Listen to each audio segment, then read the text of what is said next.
Radio Terrazen, la web radio qui vous éveille à la vie en toute simplicité.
Bonsoir à tous, bienvenue dans votre émission mensuelle consacrée à la psychologie avec Anne-Catherine Sabas. Bonsoir Anne-Catherine. Bonsoir Olivier, bonsoir à toutes, bonsoir à tous. Je suis Olivier Ravaille qui interviewe Anne-Catherine pour vous. Ceux qui nous suivent nous connaissent. Notre créneau est de 21h30 à 22h30 et ce soir nous poursuivons le cycle En route vers la paix que nous avons commencé il y a 2 mois. Et ce soir, nous proposons, le thème suivant, c'est faire la paix avec son travail. Et oui, vaste sujet. Peut-être nous pourrions commencer par une présentation d'Anne-Catherine et nous parler aussi de vos actualités, si vous le voulez bien. Alors, je vous rappelle que vous pouvez nous poser vos questions en direct sur le site de Radio Terrazen, radioterrazen.net, à la rubrique bouton poser une question, ou sur émission RTZ, tout attaché en un seul mot, émission RTZ, psychologie@outlook.fr. Je répète, émission RTZ, psychologie@outlook.fr. Je vous rappelle qu'Anne-Catherine est psychopraticienne et sophrologue à Fontenay-sous-Bois, donc elle exerce depuis 18 ans. Et vous pouvez retrouver les informations la concernant sur son site internet www.anne-catherine-sabas.com www.anne-catherine-sabas.com. Vous voulez bien nous parler de votre actualité, Anne-Catherine ? Alors mon actualité, en fait, je vais avoir un week-end un peu chargé, puisque je serai, mais avec vraiment grand plaisir, samedi 9, samedi qui vient donc, de 10h à 13h, à la rencontre des lecteurs, des promeneurs, des passants et des voisins aussi, dans une librairie que les Fontenaisiens connaissent, qui s'appelle la librairie Motamo, à Fontenay-sous-Bois, où j'exerce. C'est une petite librairie fort sympathique, et qui a le mérite de tenir le coup encore face aux géants de la distribution, il faut quand même le rappeler.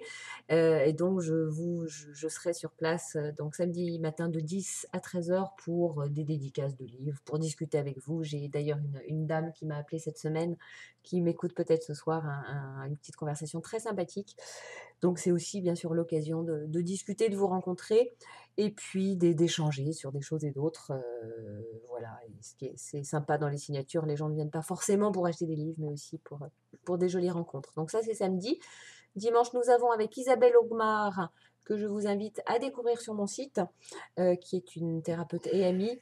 Nous avons notre groupe thérapeutique qui s'intitule les Journées alchimiques, où nous allons proposer des trucs, des exercices, des expériences pour aller favoriser l'émergence de quelque chose. Alors chacun voudra faire émerger quelque chose de différent, bien sûr.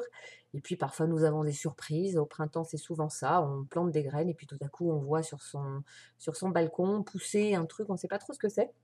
Et ça s'avère être une jolie fleur. Donc voilà, nous allons participer à ça dimanche. C'est un groupe où il nous reste une place. Si quelqu'un a envie de se manifester, il est le bienvenu. Et puis lundi 11, je serai interviewée par Vanessa, qui est la créatrice du site Atmosphile, A-T-M-O-S-F-E-E-L, que je vous invite à découvrir. C'est un site vraiment passionnant, Expérience Atmosphile, qui, outre le fait qu'il permet à chacun d'aller découvrir des œuvres picturales, littéraires, musicales aussi, il permet surtout à des créateurs de pouvoir créer des choses ensemble. C'est une très très jolie démarche que j'ai voilà, le plaisir d'accompagner et de soutenir. Et donc Vanessa m'interviewera lundi. Nous parlerons de choses et d'autres. Voilà pour l'instant, d'autres choses en prévision, un salon en Belgique prévu au mois de novembre, enfin il va y avoir d'autres choses, mais je vous dirai au fur et à mesure.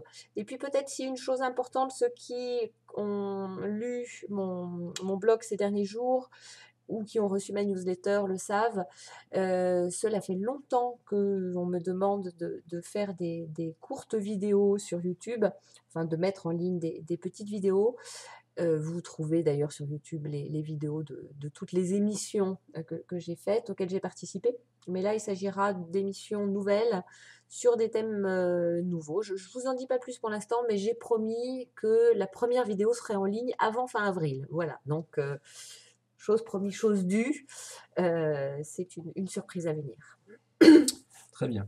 Je vous rappelle la prochaine émission que nous allons faire qui poursuivra le cycle En route vers la paix, qui aura lieu donc le premier mardi de chaque mois, hein, comme vous êtes habitués. Ce sera donc le mardi 3 mai à 21h30 et nous explorerons le thème de faire la paix avec son passé.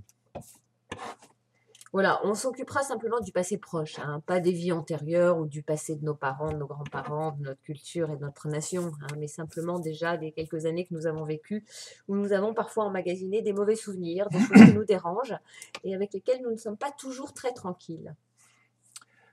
Très bien. Eh bien, abordons notre sujet. Allons-y. Faire la paix avec son travail. Tout un programme, Anne-Catherine.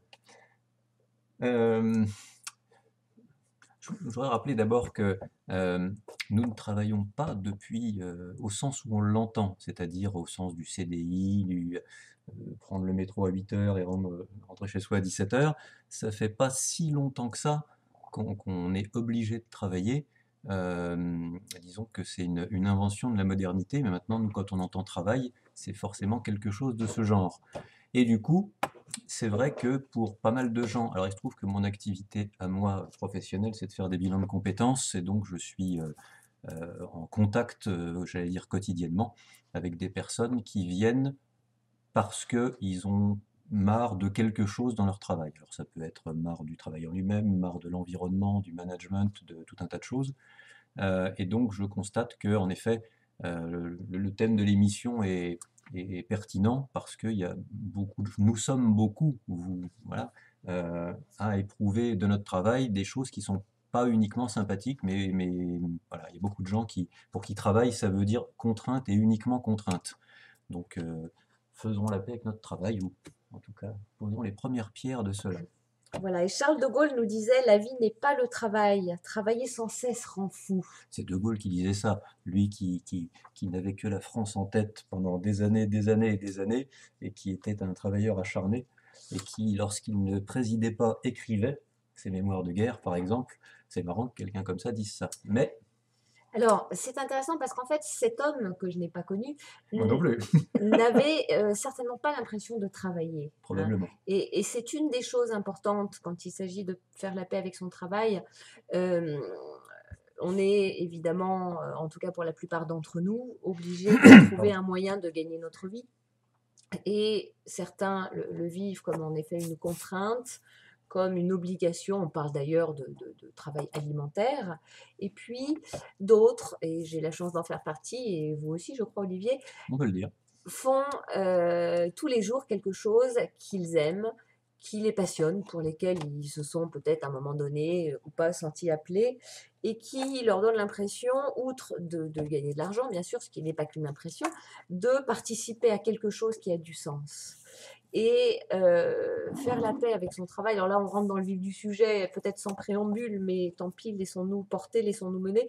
Faire la paix avec son travail, c'est déjà, à mon avis, et surtout, trouver une cohérence, une congruence, dirait notre ami Carl Rogers, une congruence entre ce que nous sommes et ce que nous donnons, entre l'être et le faire, finalement. Parce que pour la plupart des gens, on considère que le travail, c'est 8 heures par jour. Alors, je connais malheureusement beaucoup de gens qui travaillent plus que 8 heures par jour et qui aimeraient travailler moins. D'autres aimeraient travailler plus ou n'ont pas de travail. Mais bon, c'est communément admis que le travail, c'est en gros 35-40 heures par semaine, 8 fois 5, voilà, pour faire court. Et passer ce temps toute la journée, si vous êtes mal dans votre peau, mal dans l'ambiance dans laquelle vous travaillez, c'est très très difficile parce que finalement, c'est l'endroit où vous allez être conscient le plus longtemps. Quand vous dormez, même si à certains moments vous vous disputez avec votre conjoint, quand il dort, vous ne l'entendez pas et vice-versa. Le travail, vous ne pouvez pas dormir, sauf peut-être à l'Assemblée nationale, mais ça c'est un autre sujet. Mais, excusez-moi, je m'égare un peu là, déjà, ça commence fort, je sais, je m'étais pourtant préparée à essayer de rester dans le thème, mais voilà, je dérape déjà. Oui, je ne suis pas d'accord avec vous, Anne-Catherine. Il n'y a pas qu'à l'Assemblée nationale, il y a aussi au Sénat. Ah oui, vous avez raison de le préciser. Donc, revenons à nos gentils concitoyens qui ne travaillent pas à l'Assemblée nationale, ce qui ne veut pas dire qu'à l'Assemblée nationale, il n'y a que des gens méchants. Ne me faites pas dire ce que je n'ai pas dit. Je reviens dans notre sujet. Donc, si vous travaillez 40 heures par semaine sans dormir en étant bien conscient, vous allez avoir du mal à supporter une ambiance difficile. Et là, en effet, la question va se poser, comment on fait la paix avec ça? Alors, il se trouve qu'au fil des années de ma pratique, j'ai été amenée, peut-être malgré moi, et je le dis souvent, ce n'est pas un sujet que j'aurais choisi moi-même, parce que c'est un sujet lourd, la question de la souffrance au travail. C'est un sujet qui est tragique, qui est dramatique, et les événements qui se passent actuellement en France, je pense à la Nuit debout par exemple, mais il n'y a pas que ça qui se passe, nous montrent à quel point la souffrance au travail, à un moment, peut devenir intolérable et pousser quelqu'un à vouloir vraiment changer quelque chose dans cette société. Euh, Faire la paix avec son travail, c'est trouver comment on va gérer des situations qui parfois sont difficiles, dont on ne peut pas s'extraire. C'est ça. Le faire la paix avec son travail n'est pas le fait de quitter son travail. Alors, ça peut, mais disons que on ne va pas prendre cet angle d'attaque tout de suite, parce que disons que, j'allais dire, c'est un peu trop simple. Euh, Ça, on pourrait le faire si on n'était pas dans la réalité. De dire, bah, vous avez qu'à changer. Bah non, moi, mon activité fait que je suis tous les jours confronté à des gens qui viennent en bilan. Donc, par définition, ils ont un problème avec leur travail ou avec leur motivation au travail, pour être plus précis, hein. Mais il est hors de question de changer instantanément, de démissionner, etc. Et d'ailleurs, ça ne vient à l'esprit de... Les personnes qui en bilan me parlent de démissionner sont vraiment... c'est exceptionnel. Ça arrive peut-être une fois sur 20. Je parle de démissionner sans avoir forcément quelque chose derrière, etc. Ça, la personne est vraiment, vraiment à bout. C'est vraiment... ça a quelque chose où on se protège plus du tout. Mais sinon, la majorité des personnes que je vois savent très bien que malgré le fait que le travail soit contraignant pour eux de telle ou telle manière, il est hors de question de démissionner. Donc, en effet, les considérations matérielles, pour presque nous tous, je dis presque parce qu'il y a des gens qui ont la chance de pouvoir ne pas en tenir compte, c'est-à-dire qu'ils sont riches et ça roule, mais pour presque tout le monde, les considérations matérielles prennent le pas sur tout le reste. Et d'ailleurs, je le vois lorsque les personnes envisagent des projets différents. Je vois pas mal de personnes qui arrivent et qui me disent je gagne, alors, je sais pas, 3 000 euros par mois, mais j'en ai marre, je veux faire quelque chose qui a du sens. Et lorsque qui ait du sens, alors après, c'est intéressant parce que chacun met des choses différentes dans avoir du sens, on en parlera plus tard, mais il n'y a pas non plus 50 000 thèmes sur le avoir du sens. Et lorsque se pose la question du salaire, moi je pose très vite la question aux gens, et à combien de salaire minimum vous pensez pouvoir descendre? Parce que qui dit reclassement ou qui dit changement d'orientation dit recommencer, donc gagner pas beaucoup, etc. Et voilà, une petite parenthèse sur les Oui. questions matérielles qui sont forcément au cœur du sujet et qui font qu'on ne va pas dire aux gens, si vous avez vraiment un problème avec votre travail, démissionnez. Évidemment, ce n'est pas le propos. Voilà. Mais c'est une parenthèse très intéressante, d'autant plus que vous avez des choses à dire, Olivier, là-dessus. Ah, oui, j'aurais pu faire l'émission d'une autre manière. Absolument, et ça, c'est pas exclu d'ailleurs qu'un jour on puisse en faire une, entre parenthèses. Alors, Bonne idée. puisqu'on est sur le thème de la paix, puisque c'est le thème générique de notre cycle d'émissions, je vais rappeler quelque chose que je dis régulièrement et que vous m'entendrez peut-être dire à chaque émission, c'est que faire la paix avec quelque chose, c'est avant tout faire le tri entre ce qui est réalisable et ce qui ne l'est pas. C'est-à-dire accepter d'aller vraiment se confronter à la réalité. Dans les déceptions qu'on peut avoir concernant notre travail, il y a beaucoup de problèmes de frustration liés à un manque de reconnaissance, à un manque de valeur, bien sûr, vous en avez parlé, et ça c'est à mon avis encore plus grave, mais il y a surtout un décalage entre ce qu'on imaginait que le travail allait pouvoir nous apporter personnellement, et je ne parle pas simplement en termes financiers bien sûr, mais en termes de reconnaissance, en termes humains finalement.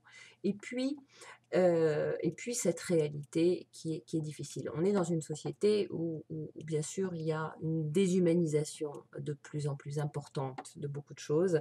Et malheureusement, moi, je le constate dans mon cabinet, on me raconte des choses. J'en parlais d'ailleurs avec quelqu'un aujourd'hui. Je reçois des gens qui viennent de milieux extrêmement différents, avec des professions extrêmement différentes, des âges différents. Et partout, malheureusement, dans beaucoup de secteurs, on assiste à la même chose, une déshumanisation. Alors là, ça touche la question de nos valeurs.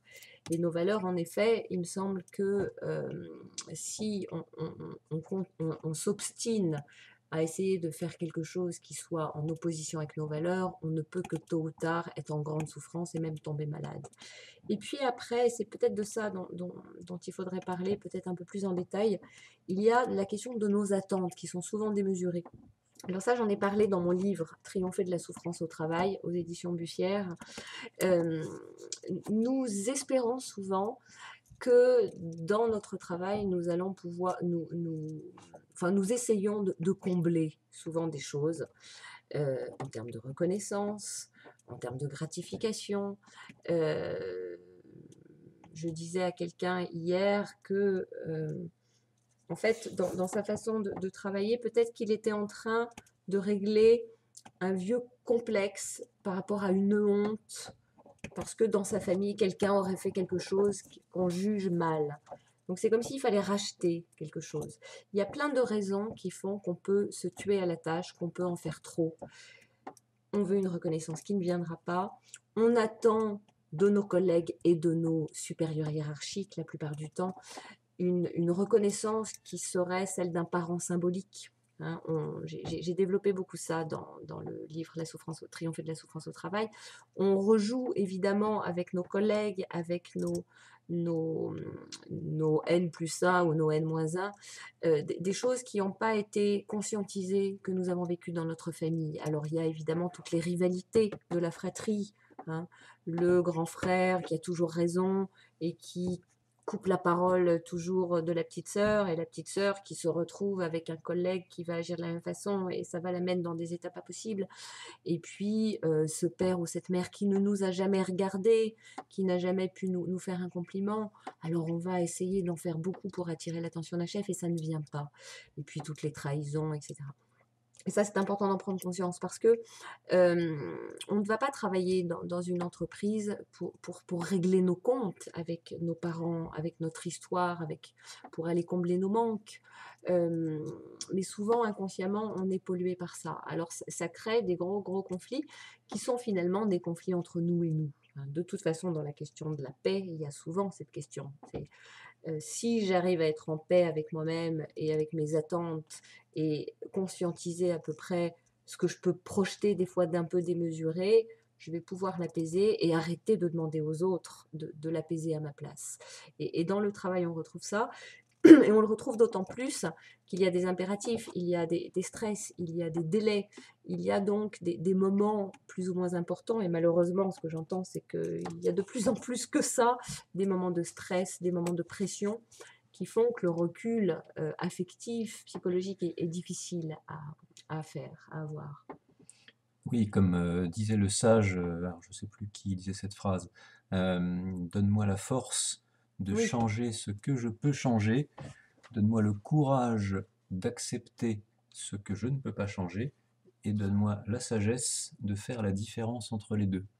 Je trouve que ça s'applique bien à notre sujet, parce que à partir du moment où, pour une grande majorité de personnes, le travail est au départ une contrainte qui consiste, dont le but est de gagner de l'argent et qu'on essaye de rendre le plus agréable possible, le fait qu'il y ait cette contrainte à la base fait que, en signant un contrat de travail, on n'est pas libre au sens absolument libre d'avoir tout ce qu'on veut. Il y a forcément déjà le fait de signer ce contrat, on est déjà dans, comme on dirait en analyse transactionnelle, dans une contribution réciproque, c'est-à-dire que je m'engage à faire mes 8 heures par jour, entre parenthèses, même si c'est pas écrit, même si j'ai pas envie, même si j'en ai marre, même si, etc. Et donc, la manière dont vous parlez de nos attentes, je l'entends comme ça, c'est-à-dire il y a des attentes on ne peut pas avoir des attentes infinies alors qu'on est dans un cadre qui déjà nous contraint par le contrat, qu'on s'engage à signer. Mais du coup, c'est parce qu'on s'engage à le signer qu'on trouve ça génial de bout en bout. Et alors voilà, oui. Et c'est peut-être une question à se poser, enfin, vous êtes certainement confronté à ça. Il y a des gens qui ont plus de mal que d'autres à travailler seuls ou à plusieurs. Alors justement, je notais des choses pendant que vous parliez, et vous parliez de manque de reconnaissance, et moi je trouve qu'il est intéressant. Alors, vous avez le point de vue de la psychopraticienne, moi j'ai un point de vue qui est une autre approche, mais je trouve que c'est intéressant pour les gens qui nous écoutent, une question que je pose pendant les bilans, évidemment, de savoir quel genre de reconnaissance ou, à la limite, on peut dire de besoin, enfin, on met les mots qu'on veut là-dessus, mais de quoi on a besoin, en fait.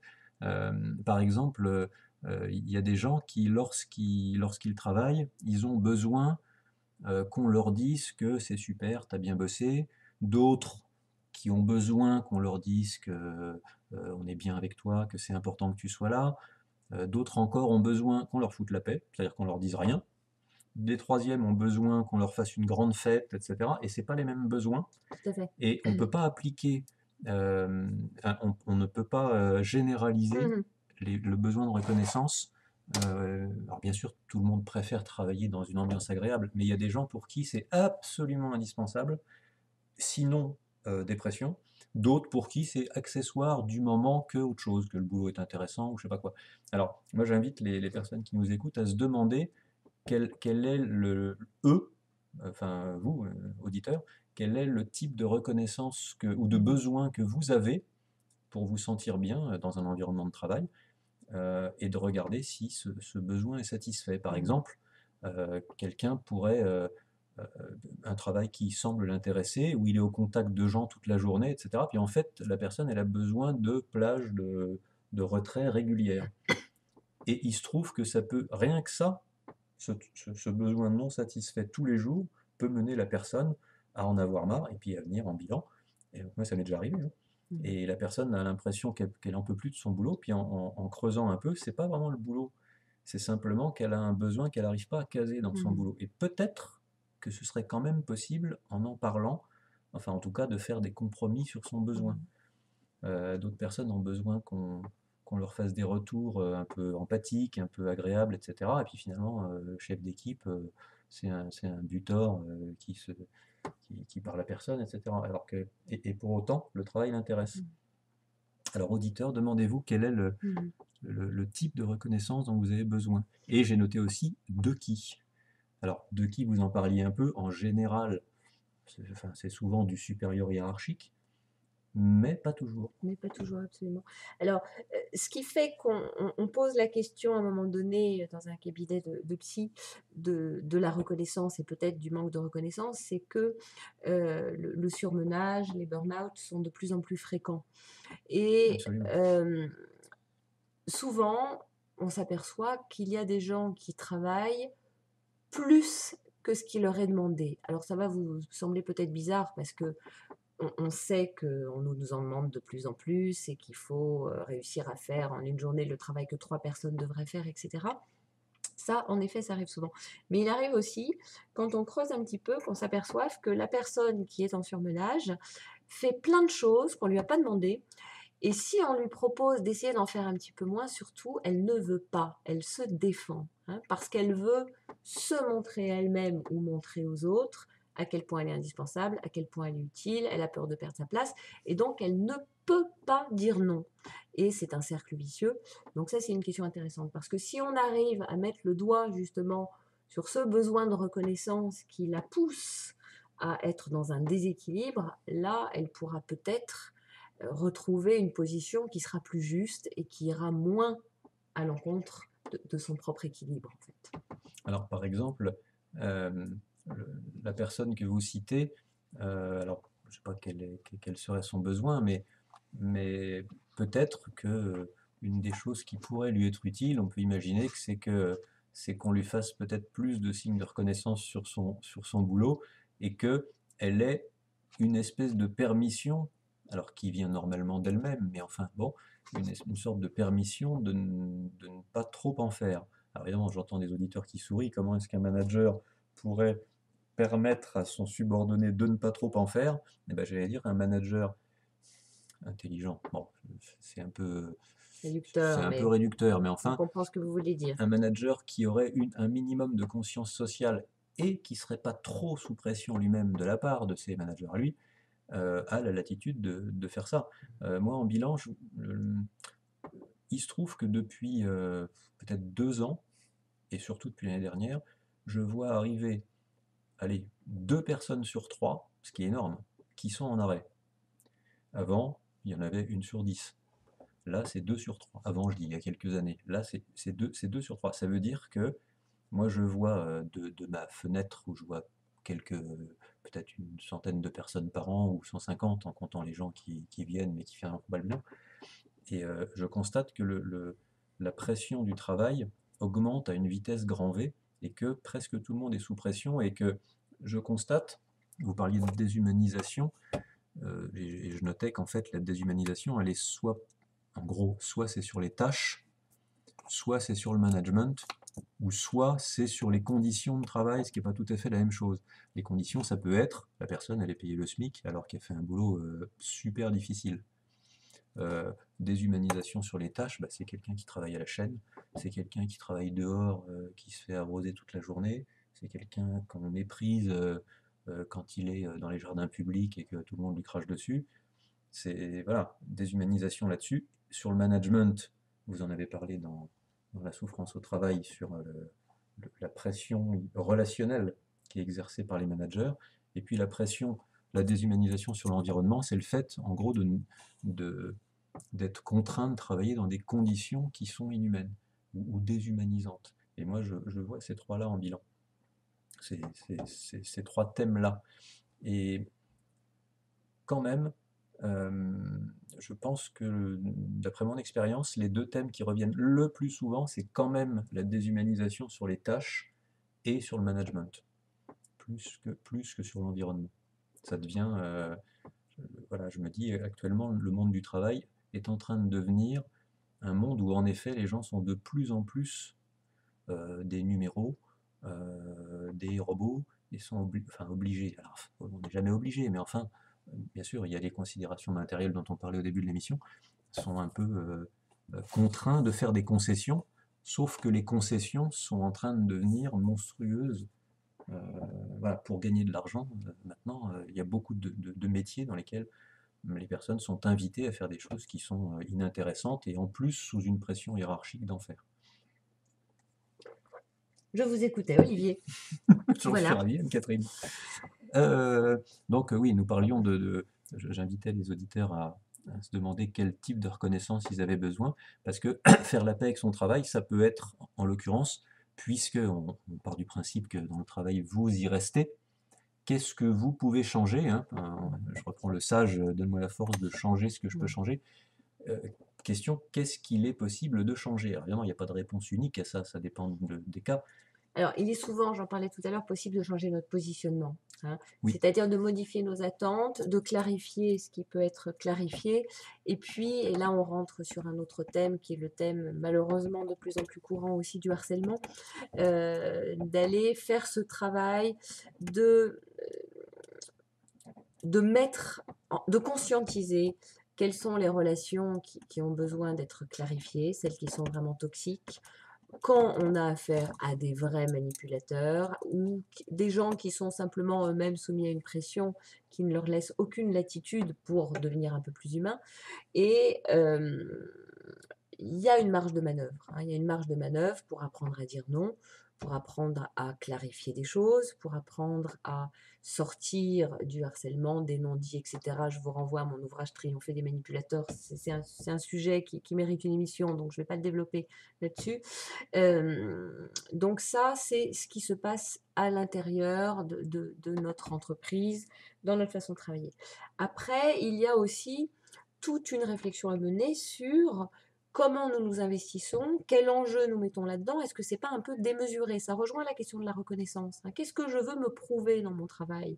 Est-ce que je décide moi-même de donner 10 alors qu'il suffirait que je donne 5, et auquel cas je m'épuise pour rien, à part pour m'épuiser? C'est-à-dire quelle position j'adopte et comment je vis ça. Et ça, c'est aussi une question de gestion de notre énergie. Et puis après, il y a une question qui est même qui arrive, qui est à la base de tout ça, qui est la vision que nous avons du travail. Pour beaucoup d'entre nous, le travail est associé, vous le disiez tout à l'heure, à une contrainte, à quelque chose qui doit faire souffrir. Le travail vient du mot tripalarum, je crois, en latin, Tripalium. Tripalium, pardon, qui était un instrument de torture, hein. Donc ça. c'est associé.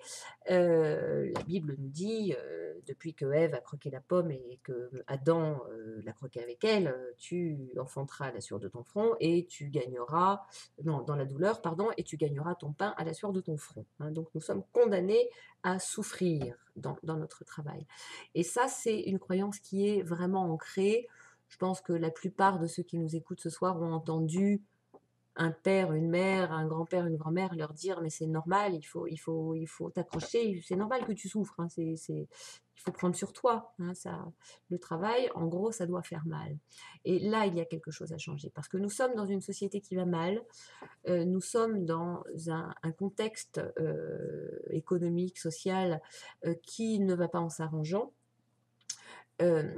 Et ça sous-entend, certains sont plus conscients que d'autres, ça sous-entend des licenciements, des plans sociaux. Tout le monde a entendu parler de ça, tout le monde a été, sinon touché, au moins frôlé par ça, lui ou ses proches, j'ai envie de dire ses proches. Et cette espèce de déliquescence s'accélère de plus en plus, ce qui sous-entend que nous devons aller aussi modifier les croyances que nous avons, que le travail, c'est s'accrocher, c'est tenir bon, c'est continuer à souffrir, c'est essayer d'écoper un navire qui prend l'eau, et peut-être réfléchir, et ça, c'est les questions que je vous invite à vous poser, parce que nous avons envie d'aller mieux personnellement, mais aussi souvent de contribuer à ce que notre société aille mieux, hein. Comment nous pouvons réenvisager le travail différemment? C'est-à-dire quelque chose qui ait un sens, qui soit en accord avec nos valeurs et qui soit peut-être moins toujours, je parle souvent de ça dans la question de la performance, de la compétition, mais quelque chose qui soit plus en accord avec nos rythmes, avec nos valeurs, avec nos besoins fondamentaux. Parce que la souffrance au travail, c'est quoi? C'est des maladies, c'est des pathologies, c'est des handicaps, c'est des gens qui sont brisés psychologiquement. Quand vous savez que les gens qui s'occupent de la souffrance au travail eux-mêmes en arrivent à démissionner, hein. Je renvoie nos auditeurs au livre magnifique et bouleversant de Marie Peset, qui était la première, je crois, ou une des premières à mettre en place des consultations de souffrance au travail et qui elle-même a subi ce qu'elle dénonçait depuis je ne sais pas combien d'années. Son livre s'appelle Je suis debout bien que blessé. Je suis debout bien que blessé. C'est un livre qu'il faut lire. Donc, quand les gens, même qui dénonçaient et qui essayaient de faire quelque chose pour soulager leurs amis, leurs collègues, confrontés à la souffrance au travail, eux-mêmes en arrivent à quitter le navire, forcés ou par choix. Bon, enfin, est-ce vraiment un choix de quitter quelque chose auquel on croyait? C'est encore une autre question. C'est vraiment que ça va mal. Alors, que faisons-nous? Que faisons-nous? Nous continuons à nous accrocher, à vouloir travailler 10 heures par jour, à nous bourrer de médicaments, à être stressés, ou nous essayons, j'ai envie de dire tous ensemble, de réfléchir à des solutions différentes, des solutions qui vont passer par peut-être moins d'efforts, mais aussi moins de revenus. Mais dans la balance, qu'est-ce que nous avons? Nous avons la santé, mais nous avons aussi tout ce qui tourne autour de quelqu'un qui souffre au travail, sa famille, son couple, ses enfants, hein.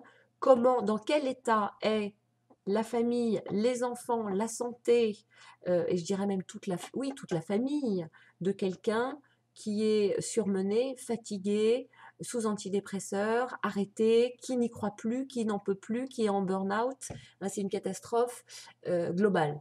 Voilà. Donc c'est tout ça, je crois qu'il faut observer avec beaucoup d'attention. C'est le Dalai Lama, je crois, qui disait ces Occidentaux, ils sont incroyables, ils passent leur vie à se crever pour gagner de l'argent, et puis finalement, ils sont tellement fatigués et tellement malades à la fin de leur vie, tellement ils ont travaillé, qu'ils dépensent en dépenses de santé tout ce qu'ils ont amassé en se tuant. C'est un cercle vicieux qui est, quand on le regarde avec un petit peu de recul, qui est presque ridicule, qui est absolument absurde.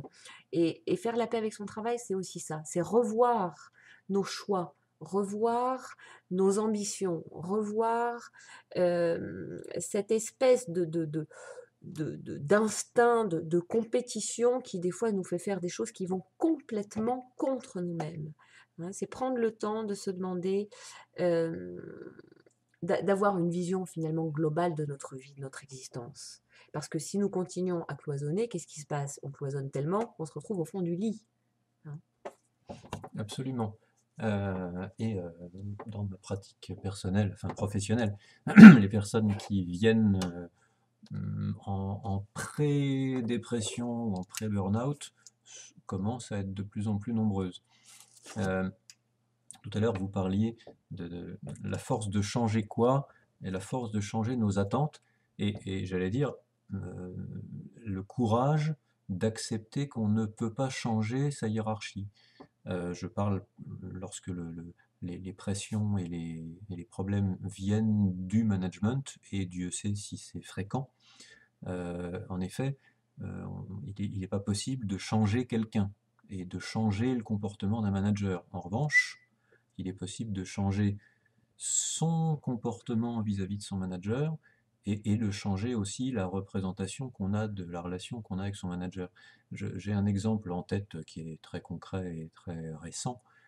C'est une personne que j'ai eue en bilan et qui m'explique qu'elle travaille dans une société qui fait des prestations paramédicales, on va dire, et qui, en fait, une petite boîte de 10 où ils sont 15 personnes, et elle a en gros le plus petit salaire de toute l'entreprise, et c'est elle qui tient la boîte. C'est-à-dire que tous les salariés le savent, elle est en gros le bras droit du patron, elle fait la gestion des ressources humaines, elle fait les plannings des autres, elle fait la production elle-même lorsqu'il le faut, et elle est le plus petit salaire. Et donc elle ajoute, mais ça ne me la dit pas tout de suite tellement c'est gênant, elle ajoute qu'en fait elle est donc obligée de travailler le samedi et le dimanche en plus, le samedi et le dimanche. C'est-à-dire elle ne se repose jamais à s'occuper comme auxiliaire de vie d'une personne âgée, ce qui est un truc qui est, pour ceux qui connaissent la question, c'est pas un boulot de tout repos. Donc en fait, elle se retrouve à travailler 5 jours sur 7 dans sa boîte qu'elle gère, où elle gagne le salaire le plus petit de toute la boîte, et à bosser le week-end, et donc à pas voir ses enfants. Et du coup, lorsqu'elle a entendu, moi à un moment donné, je me suis dit, est-ce que je vais lui dire ou pas, mais je lui ai dit oui, pensez à vos enfants. Enfin, je veux dire, quand vous faites ça, vous ne voyez pas vos enfants. Donc évidemment, il y avait un grand blanc. Et là, vous disiez, ça rejaillit sur la vie perso. Bah, en l'occurrence, ça rejaillit sur sa vie perso, elle ne voit pas ses enfants. Mais, et c'est ça qui est intéressant, c'est qu'elle n'ose pas, enfin en tout cas, elle a beaucoup de scrupules à aller demander une augmentation qu'elle mérite, mais alors à 300%. Et du coup, cette manière de protéger son patron qui ne la protège pas, c'est le moins qu'on puisse dire, puisqu'il se repose intégralement sur elle, et il lui dit en plus, hein, c'est ça qui est le comble du cynisme, et elle ne veut pas lui demander parce que ça la gêne, parce que voilà, et puis il se trouve que le patron a un petit problème perso, et du coup, alors là, bon, elle attend encore parce qu'il ne faut pas le déranger pendant qu'il a un problème perso. Et ce genre de situation où on a un management cynique, alors évidemment, c'est pas une généralité, mais en tout cas, c'est une source importante de gens qui viennent à Milan. Voilà ce que et là, pour quelqu'un comme ça, qu'est-ce qu'elle peut changer? Et d'ailleurs, on y avait travaillé. C'est à avoir comment dirais-je, j'allais dire la colère et le courage d'aller demander son augmentation comme quelque chose d'absolument nécessaire. Et aussi le courage de penser que elle ne pourra pas changer son manager. Voilà, alors vous pointez cette question-là, peut-on changer son manager? Souvent, on imagine qu'on ne va pas pouvoir changer une situation parce qu'on n'a pas essayé. Et je pense que dans votre Absolument. métier, enfin vous le dites, vous êtes confronté à ça souvent. Il est important de se demander qu'est-ce qu'on peut faire, dans quelle mesure on a une marge de manœuvre. Et il faut tenter. Alors il faut tenter bien sûr en mettant les formes, en trouvant le moyen d'élaborer ça. Et je pense que vous aidez des gens à faire ça. Moi aussi, ça Entre autres. m'arrive. Entre autres. C'est-à-dire que faire la paix avec son travail et faire la paix avec n'importe quoi, c'est, nous le répétons régulièrement, sortir d'une position de victime et de résignation.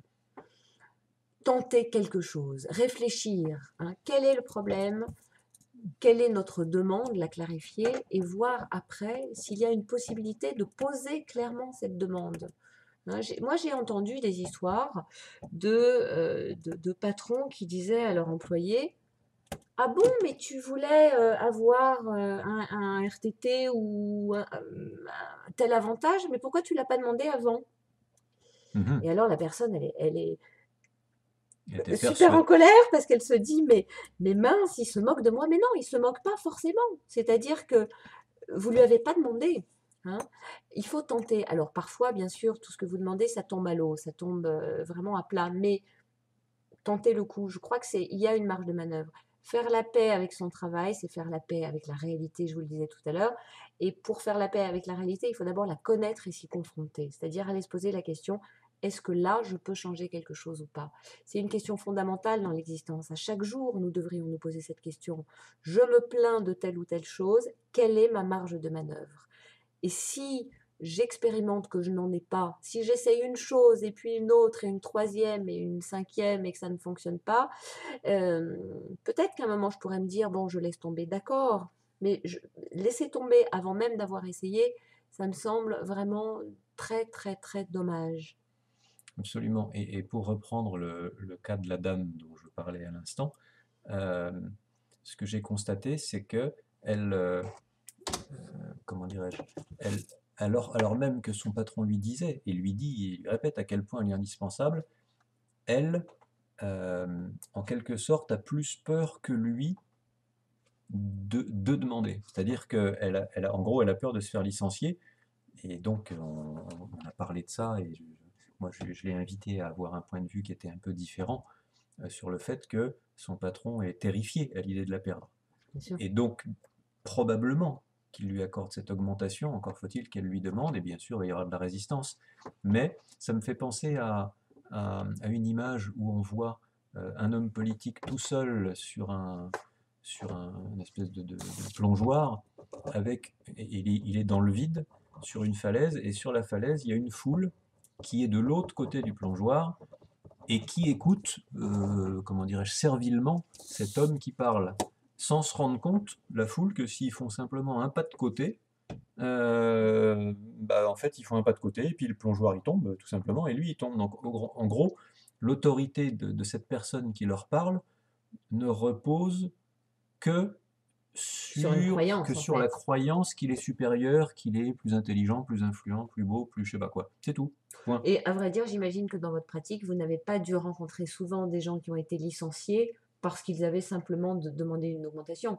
Un patron qui ne veut pas Non, donner une augmentation, il non. ne la donne pas, mais il ne va pas vous licencier parce que vous avez osé demander quelque chose. Moi, je rencontre beaucoup de personnes en bilan qui sont un peu comme cette dame, c'est-à-dire qui font beaucoup plus que leur travail, et ce qui sous-entend donc qu'ils doivent imaginer qu'ils sont obligés de faire beaucoup plus, et qui sont donc très sensibles, exagérément sensibles, au fait de, si jamais ils font moins, ils vont être licenciés. Ce dont ils ne s'aperçoivent pas, et c'est tout à fait normal qu'ils ne s'en aperçoivent pas, c'est qu'en fait, leur patron a terriblement besoin d'eux.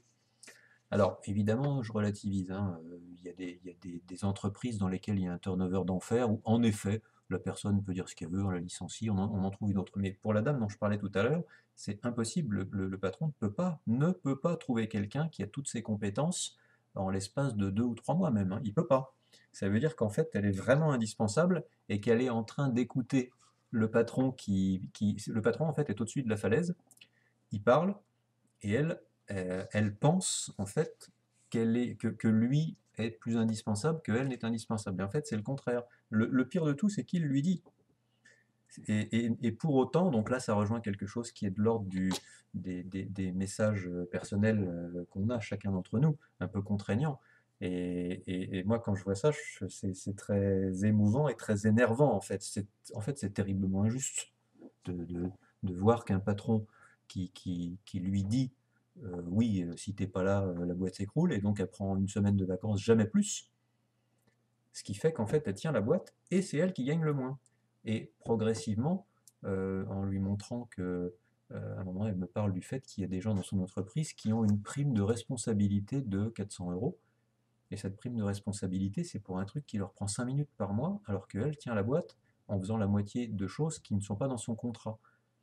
Et progressivement, bien que ce soit son vécu de tous les jours, elle s'est dit, mais oui, enfin en posant simplement les choses sur le papier, je lui ai dit, mais les primes de responsabilité de 400 pour l'autre, mais vous, c'est quoi qu'il vous faut? Alors c'est une prime c'est une prime de béatitude, enfin, elle est de combien? 3000.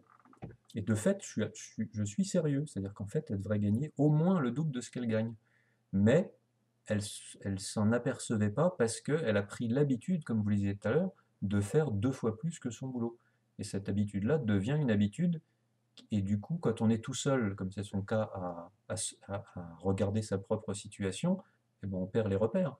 Et l'intérêt pour elle de venir en bilan, entre autres, c'est que, ou ça aurait pu être un coaching ou un accompagnement du type que l'on veut, mais le fait que quelqu'un d'autre comme moi lui dise, mais attendez, regardez, enfin, lui mettre un miroir avec la situation devant les yeux, tout d'un coup lui fait prendre conscience de choses qui en fait ne sont que sa réalité, mais dont elle ne s'apercevait plus, quoi, parce qu'elle est trop dedans. J'aimerais bien, Olivier, je pense vraiment que vous devriez faire peut-être quelques émissions sur ce thème-là, hein. On en reparlera hors antenne. Je voudrais juste aborder quelque chose parce que l'heure tourne et il nous reste un Avec petit plaisir. quart d'heure. La question de la vocation, la question de faire un travail que nous aimons, hein. Oui, C'est Confucius qui nous disait: choisissez un travail que vous aimez et vous n'aurez pas à travailler un seul jour de votre vie. Voilà. Alors, dans ces temps difficiles où les entreprises licencient à tour de bras, je renvoie au travail de notre ami Pierre Jovanovic, qui nous fait une description absolument réaliste chaque début de semaine de tous les licenciements. oui, je dirais un mot après là-dessus, allez-y, D'accord. finissez.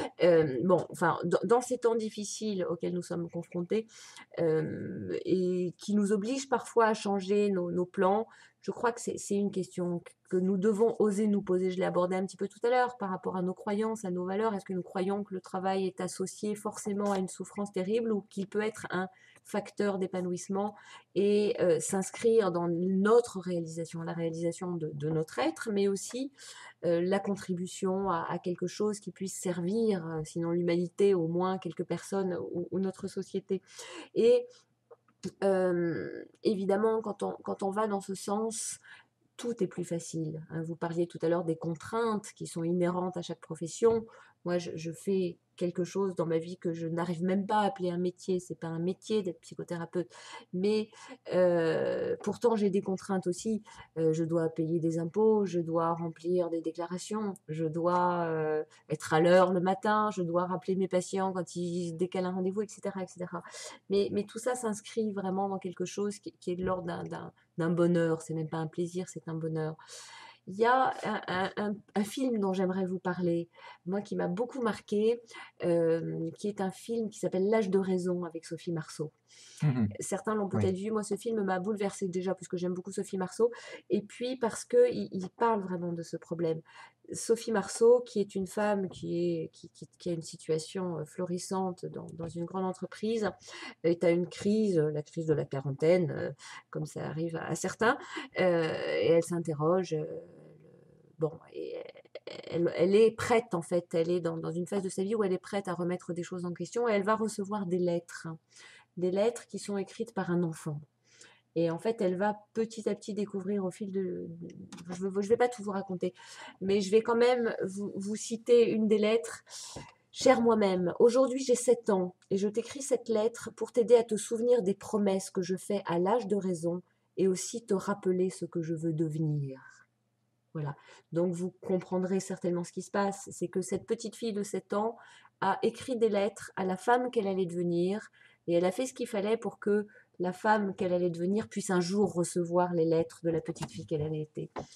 Et moi, cette histoire me bouleverse parce que je fais partie des gens qui, je pense, ont la chance d'avoir réussi à ne pas quitter leur rêve d'une semelle et malgré des fois des moments difficiles à faire ce qu'il fallait pour les faire éclore et je vais continuer, ça, croyez-moi.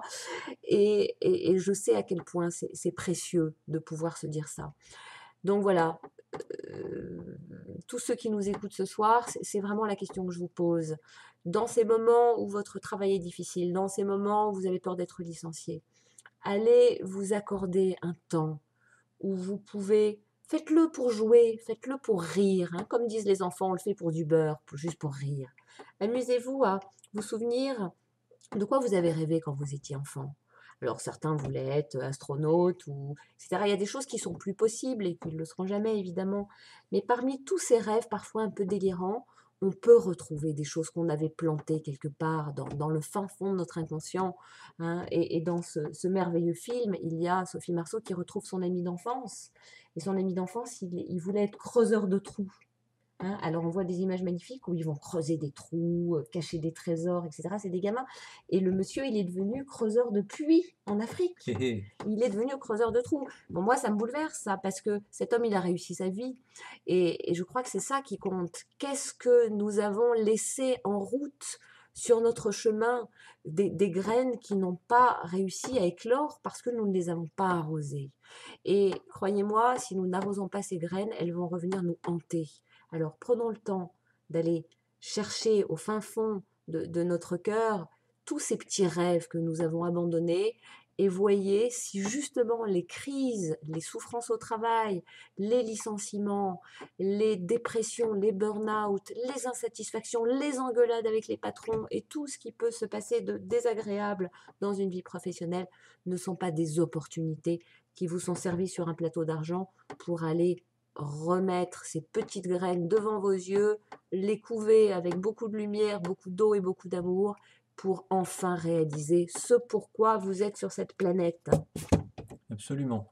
Et parfois, comment dirais-je, les tempêtes peuvent être des opportunités. Je pense à quelque chose qui est d'actualité. Là, par exemple, la loi El Khomri, dont on pense ce que l'on veut, mais qui est en train de déclencher, pour ceux qui ne le savent pas encore, qui est en train de déclencher une mobilisation un peu dans tous les sens, et je trouve ça magnifique.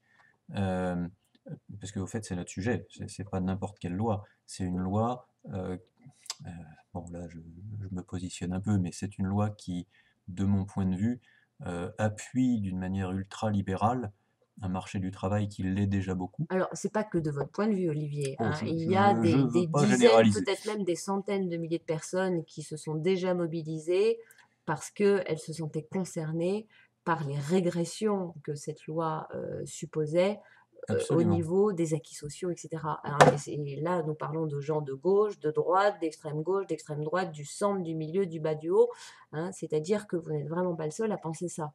absolument.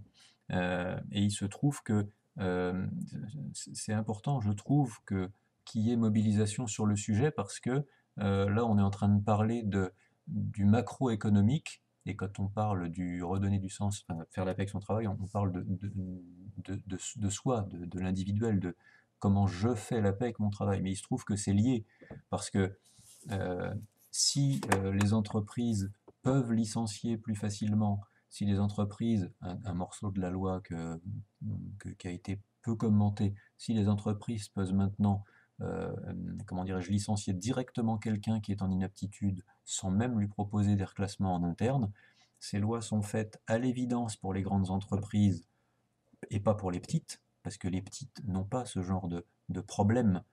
C'est des lois qui sont faites pour les grandes entreprises, qui sont donc, à mon avis, ultra-libérales, sous un gouvernement de gauche, je trouve ça absolument scandaleux, et je trouve magnifique la manifestation, le siège qui est fait en ce moment de la place de la République. Alors évidemment, on peut trouver tout un tas d'imperfections à ce genre de mouvement, mais ce qui est magnifique, c'est que ce mouvement a lieu, et que, encore une fois, pour nos auditeurs qui suivent ça distraitement, trop distraitement peut-être, sachez que ce mouvement va être rejoint par d'autres. Les agriculteurs sont en route. Euh, une mobilisation sur la police, les CRS, est prévue le 10 juin. Place, c'est la Concorde ou c'est la République? Concorde. La Concorde. Et si tous En fait, c'est quoi tout ça? C'est le peuple. C'est les gens qui sont des gens qui bossent. Alors, sauf les étudiants, mais les étudiants, dans 3 ans, feront partie des gens qui bossent. Et les étudiants vont bosser et se demandent comment ils vont trouver du travail. Ils Et sont du coup, concernés. le point commun de tous ces gens Dont nous faisons tous partie. dont nous faisons tous partie, ce sont des gens qui échangent quotidiennement de la force de travail contre un salaire qui est qui permet de vivre, mais qui pour la plupart des gens permet de vivre, de vivre, voilà, de survivre. Et je trouve que c'est un mouvement qui est magnifique et qui moi me stimule beaucoup personnellement. Alors donc je disais que cette loi El Khomri, par exemple, elle est importante dans notre sujet, c'est que si une loi comme ça passe, ensuite, ce dont on parlait tout à l'heure, qui est il faut revoir nos attentes, si une loi comme ça elle passe, il va falloir revoir toutes nos attentes. C'est-à-dire qu'il va falloir tout revoir puisque il y aura une liberté beaucoup plus grande qui sera accordée aux employeurs sur le licenciement, sur le fait de licencier avant même d'avoir proposé des reclassements aux gens.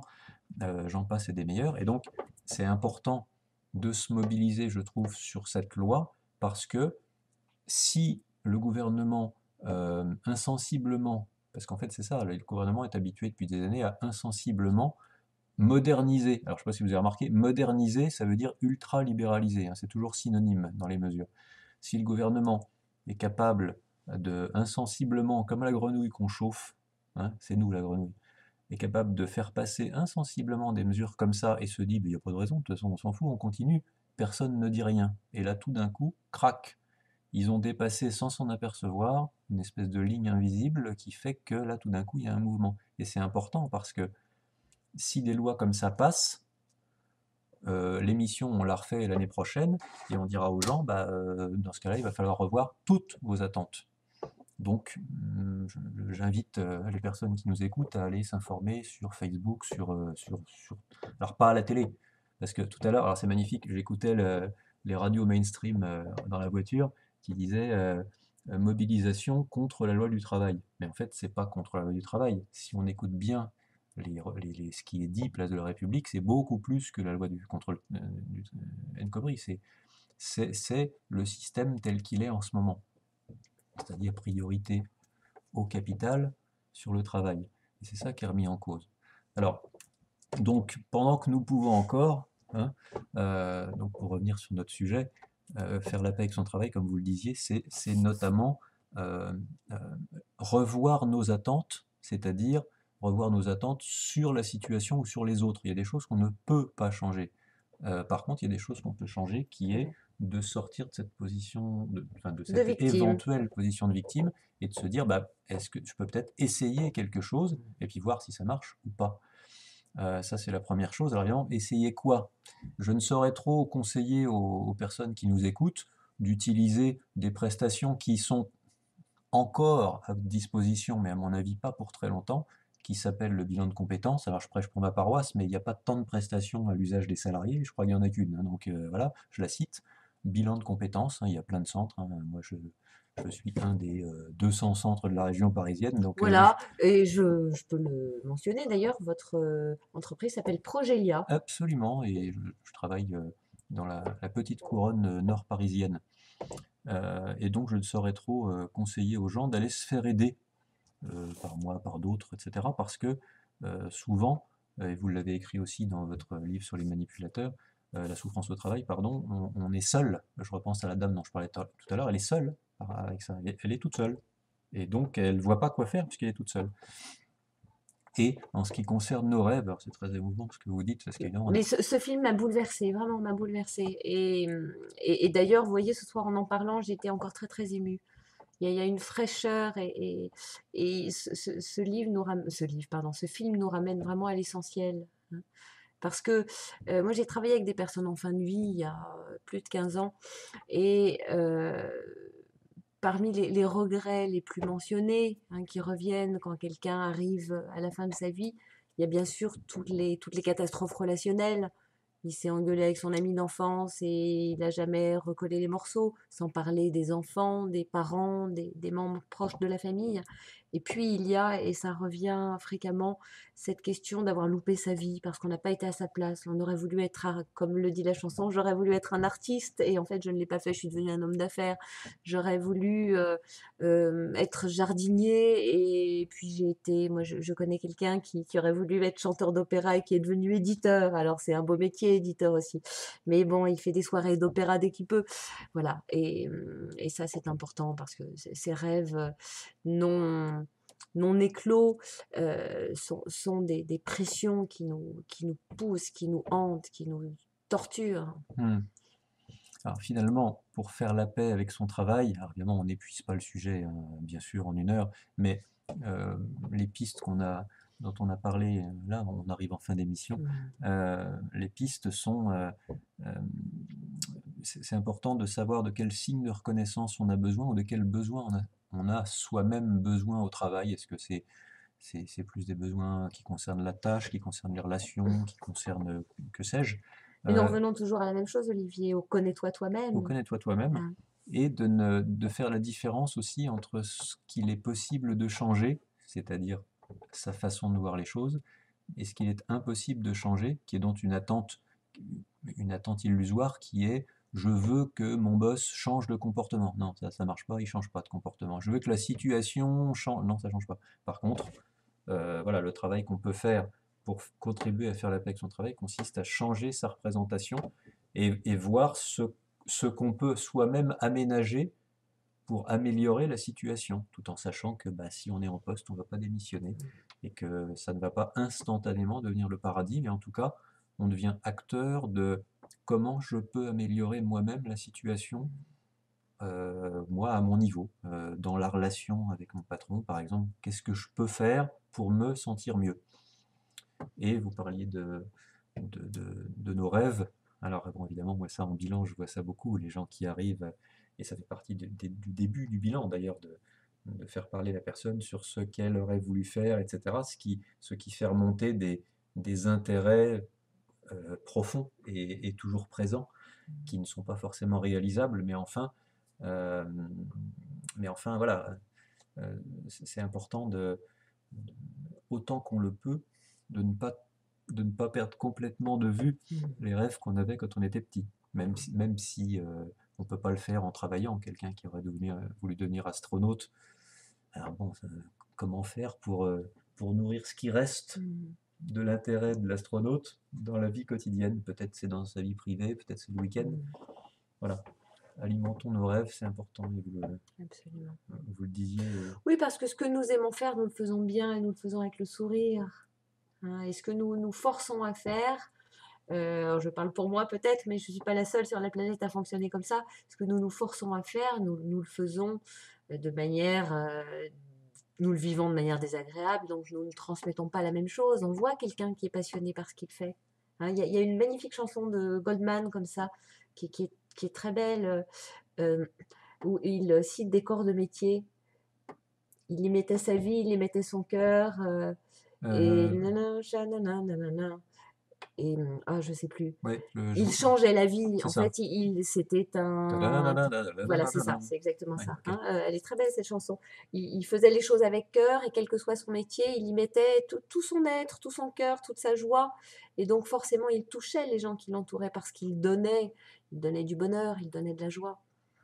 C'est Voilà. une belle fin. Et j'espère que nous vous avons donné un petit peu de joie ce soir. Voilà.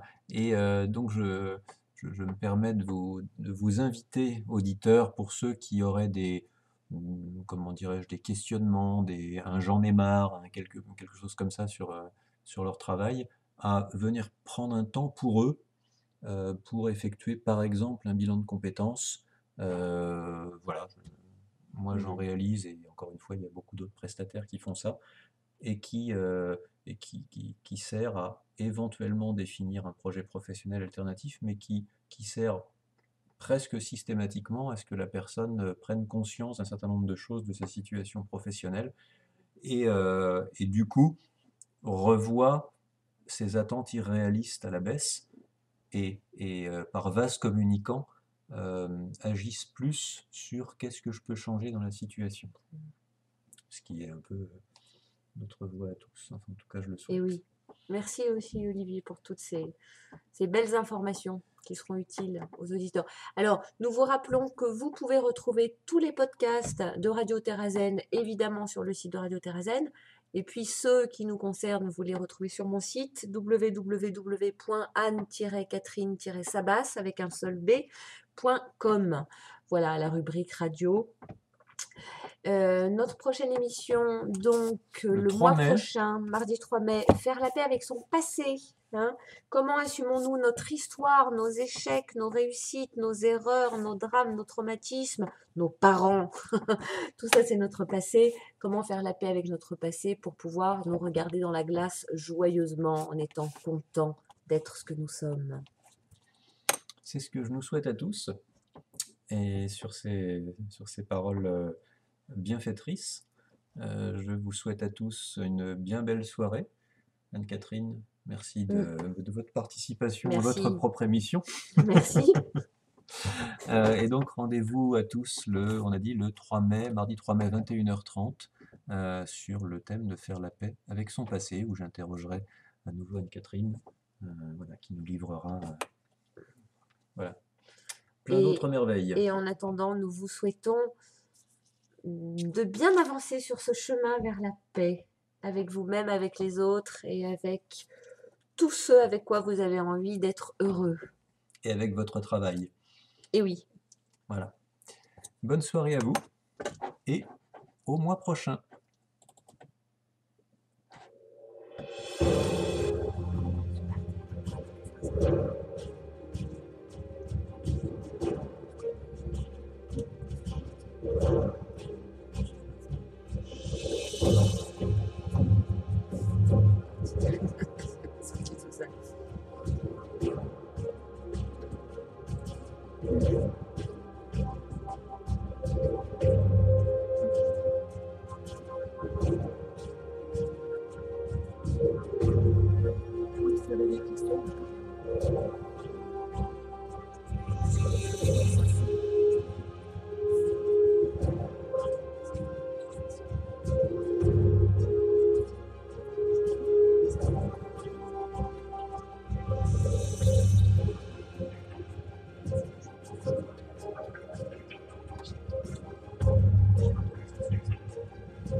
Retrouvez prochainement cette émission en podcast sur www.radioterrazen.net.